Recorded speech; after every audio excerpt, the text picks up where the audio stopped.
मंगलवार को देश को संबोधित करते हुए पीएम मोदी ने बिहार का जिक्र क्या किया, विपक्ष हमलावर हो गया। आरजेडी नेता और बिहार के पूर्व उप मुख्यमंत्री तेजस्वी यादव ने पीएम मोदी पर निशाना साधा है।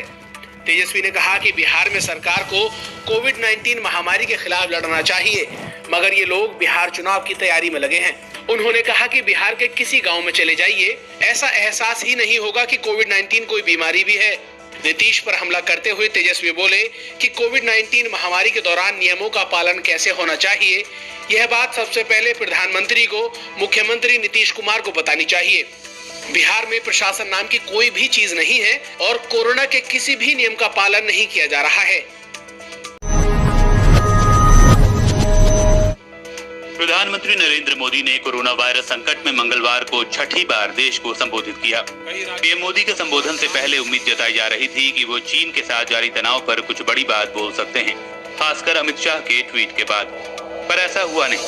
पीएम मोदी ने चीन पर कुछ नहीं कहा। चीन पर न बोलने के लिए अब कांग्रेस के पूर्व अध्यक्ष राहुल गांधी ने ट्विटर पर एक शेर साझा कर निशाना साधा है।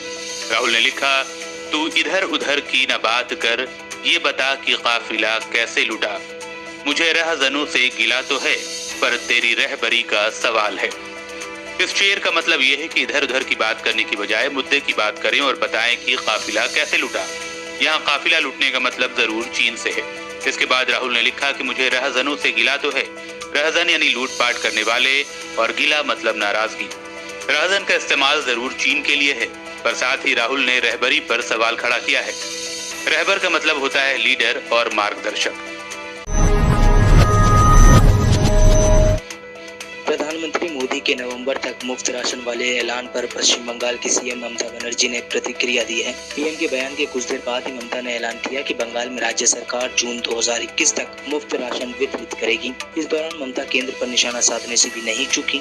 ममता बोली कि राज्य के राशन की गुणवत्ता केंद्र की तुलना में बेहतर होती है और बंगाल में सिर्फ 60% लोगों तक ही केंद्र का राशन पहुँच पाता है।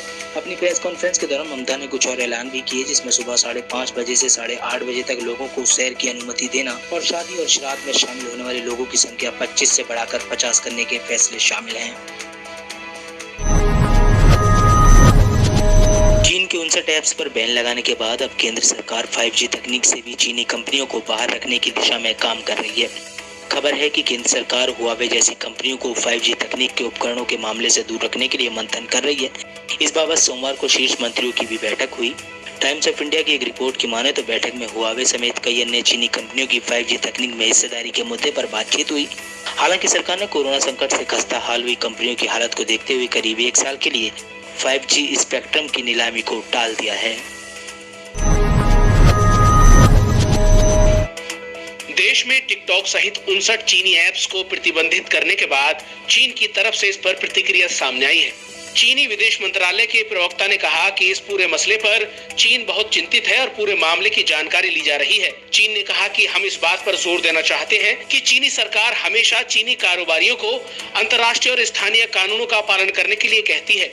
उन्होंने कहा कि भारत सरकार पर चीनी निवेशकों सहित अंतर्राष्ट्रीय निवेशकों के कानूनी अधिकारों को बनाए रखने की जिम्मेदारी है। चीनी ऐप्स के बैन पर चीन के विदेश मंत्रालय का कहना है कि वह स्थिति की समीक्षा कर रहा है। बता दें कि सोमवार को भारत सरकार ने चीन को बड़ा झटका देते हुए टिकटॉक समेत 59 चीनी ऐप्स को प्रतिबंधित कर दिया था।